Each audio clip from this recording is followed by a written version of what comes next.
YouTube. So good to see you guys today. I'm so glad you found my channel. For those of you who don't know me, my name is Allison E. Haley, otherwise known as your music professor. We're going to jump right in and I'm going to give you guys some tips on breathing for singers. Specifically in this video, I'm going to talk about the difference between clavicular and abdominal breathing and the benefits of one over the other. So clavicular breathing was so named because of the clavicles. The clavicles are bones and they don't actually have anything to do with respiration or the breathing or respiratory system, but sometimes they get involved, and hence the name clavicular breathing. So you can tell if someone is doing clavicular breathing if possibly they are raising and lowering their chest every time they inhale and exhale. So somebody who's using clavicular breathing might go like this when they inhale and then collapse when they exhale. Or they might move their shoulders up and down. So moving them up on the inhale, exhaling, and the shoulders go down. So you can see how this would be pretty distracting for the audience. It's also inefficient breathing because we're having to do a lot of extra motion and use a lot of extra energy for something that's not helpful or beneficial. It's a very tight, shallow breath. You can actually hear a difference if somebody is breathing the clavicular breathing way. They're going, they sound almost like they're gasping, and you can really feel like you're gasping because you can't get a good deep breath, as opposed to abdominal breathing, which actually sounds totally different. So you can hear the difference, I'm sure.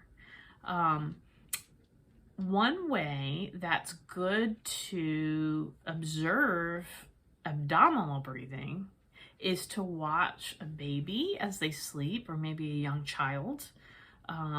If you watch them as they inhale, their whole abdominal cavity will expand, and as they exhale, it will go back down.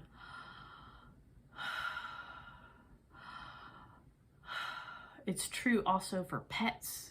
So cats and dogs and guinea pigs, oh my. And it's funny because I've even noticed with my pets, I have a couple of cats and a dog, that I can tell when they're about to either bark or meow based on the way they breathe, because they always set up that sound with their breath. So they inhale, and because I love you guys, I'm going to bark for you again and stand and let you watch my ribcage. So watch this. Or meow, or an owl. Hoo, hoo. If you watch animals, I feel so silly. If you watch animals, their whole body moves when they make noise, they make sound. And that's really how we were designed as well. But of course, unlike animals and small children, we have a lot on our minds. We worry about bills and deadlines and being perfect and so many other things. And that can cause us to get tight. We carry our tension in our necks or our shoulders, even in our chest, in our back. And that can lead to that clavicular breathing. Another thing that's pretty common for people who do clavicular breathing is that they're very weight conscious.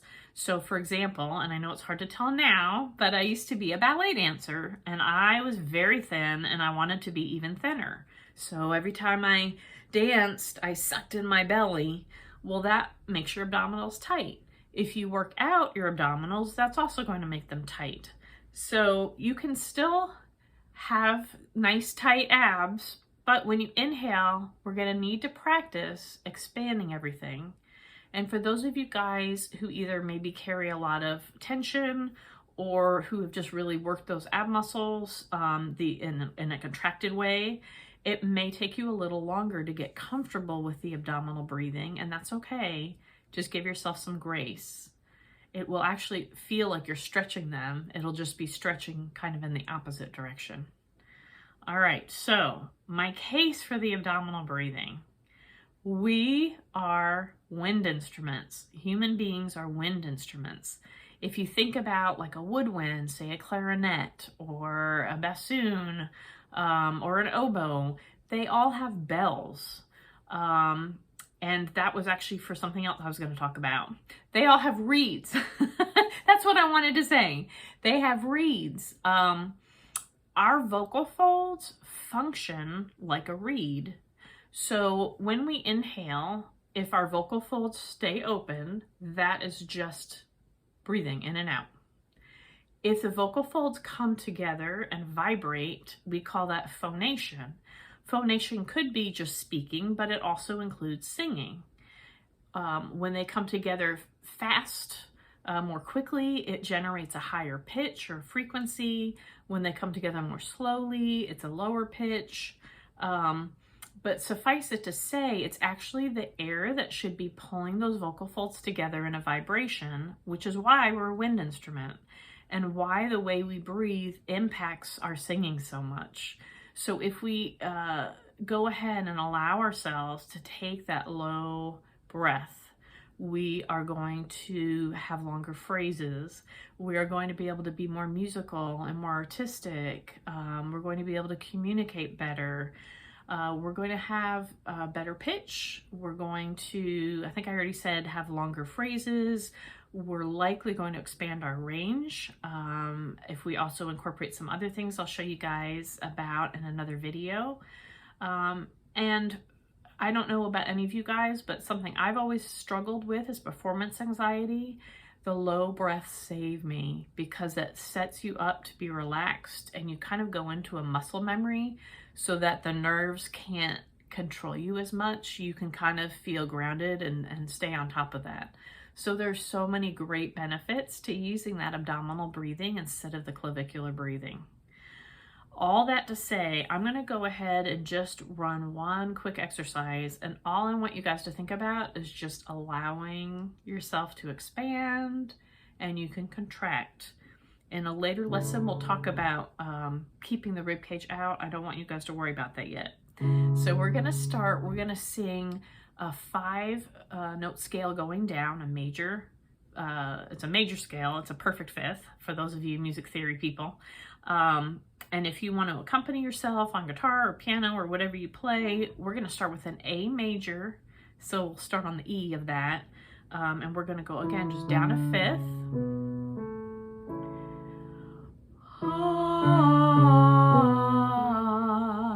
So men, you'll be down an octave.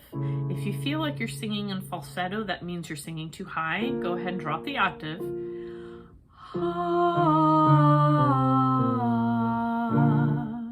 Up here, ready? Back down here, breathe.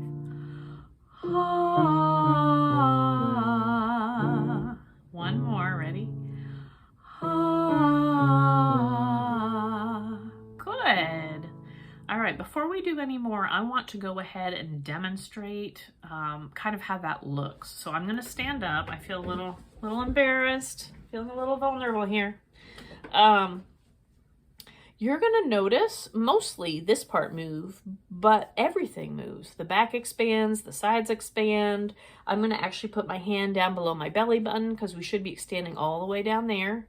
I'm going to inhale. You guys ready? Exhale.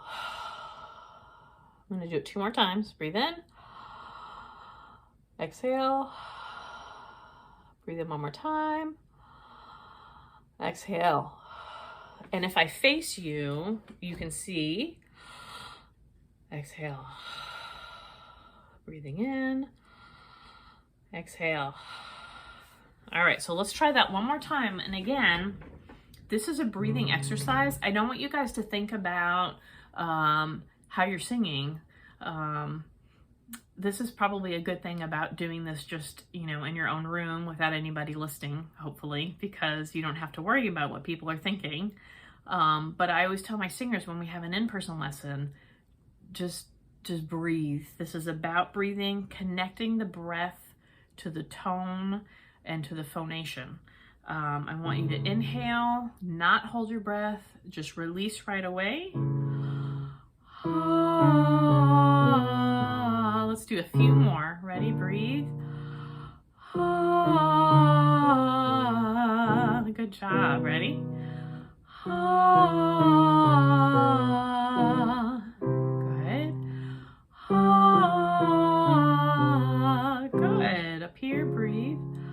Ha. Do one more going up. Ready? Ha. Down here. Ha.